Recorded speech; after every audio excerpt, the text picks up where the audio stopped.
Hey there, Simon here from AQ Outdoors, and welcome to the AQ Outdoors and Aquabatics Calgary Whitewater Kayak Skills online video series. Today we are looking at the Stern Squirt progression.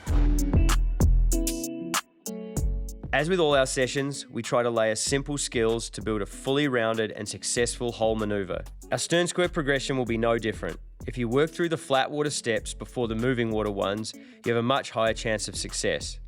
However, if you want to jump straight into the moving water component of this lesson, find the Applying to Moving Water timestamp in the description below, and that'll take you right into the meat of it.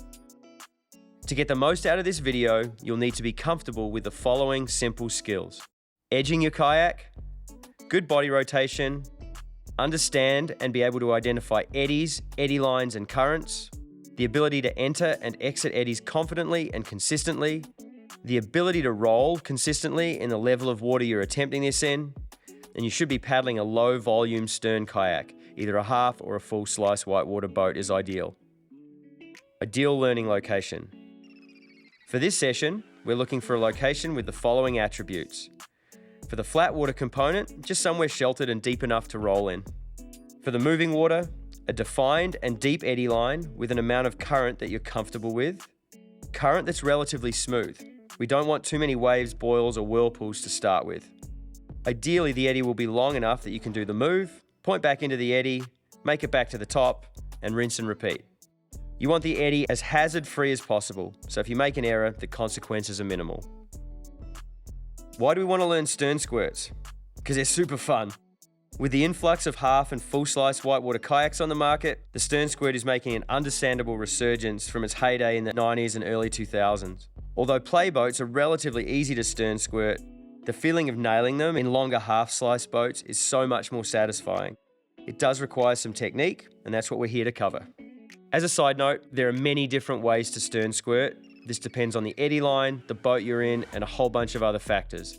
This technique is one that requires little muscle and relies on timing and finesse. In order to give ourselves the best chance to be successful at stern squirting, we're going to start with a simple breakdown in flat water, then transfer this into moving water. Simply paddle your boat in a straight line with minimal speed and use a gentle forward sweep stroke to initiate spin momentum. Keep your boat flat for now to keep things stable. Now, add a dynamic body rotation to the inside of the turn. As you rotate your body, make sure you can see the stern grab handle on the boat. This is going to be a very important thread as we progress into moving water. Resist the urge to lean back. This is a rotation, not a lean back. Now we're going to add in the pry stroke at the back of the boat. People often refer to this as a reverse sweep. This will work, however the higher top hand position of a pry will help prevent the paddle slipping out of the water once we're in the current. During the pry, it's important to keep the blade in the water as long as you can and to continue looking at the stern of your kayak the whole time. With a flat boat here, you should start to get a little more spin on the boat.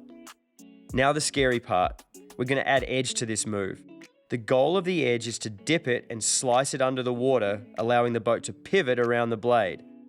The edging is a bit tricky to start with as you're dropping the edge on the opposite side of the boat to the pry. Best to try this statically a couple of times first. Once you feel okay with this statically, add it into the sequence of paddling forwards, creating gentle spin momentum, rotate your body and spot the stern, then drop the outside edge and perform the pry. At this stage, we're not trying to get anywhere close to vertical. The outcome we're looking for is a gentle lift in the bow, the stern slicing under the surface, and the boat continues to spin. You also want to ensure the pry stays in the water and you continue looking towards the stern.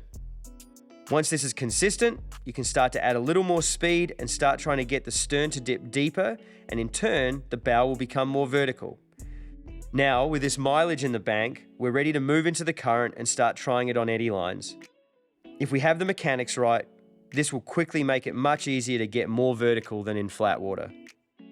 The key components of progressing this into moving water are centered around speed, positioning, edge, body rotation, and timing.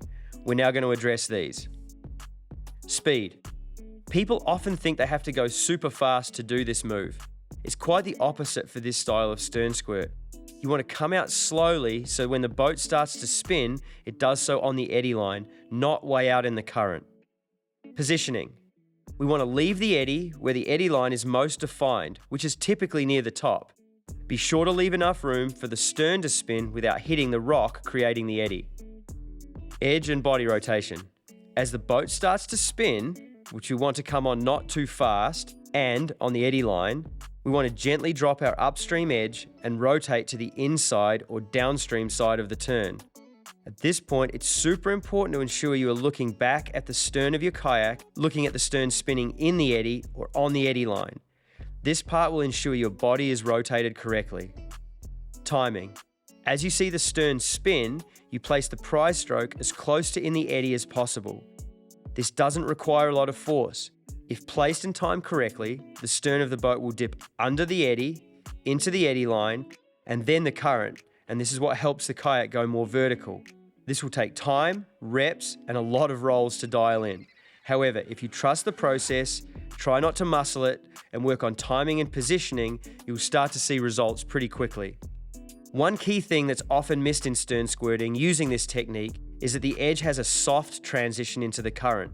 This means that the upstream edge dips into the slack eddy water first, then continues to slice underwater into the eddy line and ultimately out into the current. This soft edge transition prevents the aggressive upstream window shade that is common when people are learning this skill. This can only be achieved with a slower exit speed from the eddy and spinning on or close to the eddy line. Some of the common problems we see paddlers having trying to execute the stern squirt in moving water are too much upstream edge, resulting in aggressive flips upstream. If this happens, simply back the edge off of the boat. The prize stroke slipping out of the water too early, resulting in the boat not quite going vertical before flipping over.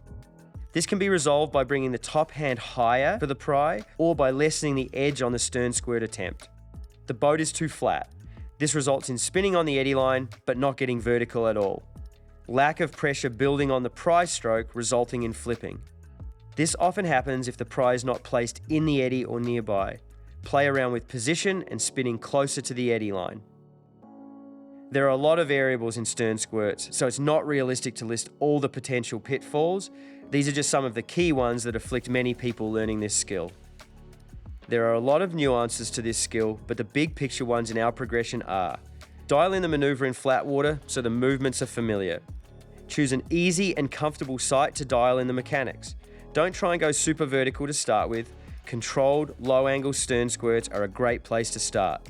The boat spins on the eddy line with the pry placed in the eddy. Ensure you're rotated towards the back of the boat and looking at the stern the whole time. Remember, it's not a lean back, it's a rotation.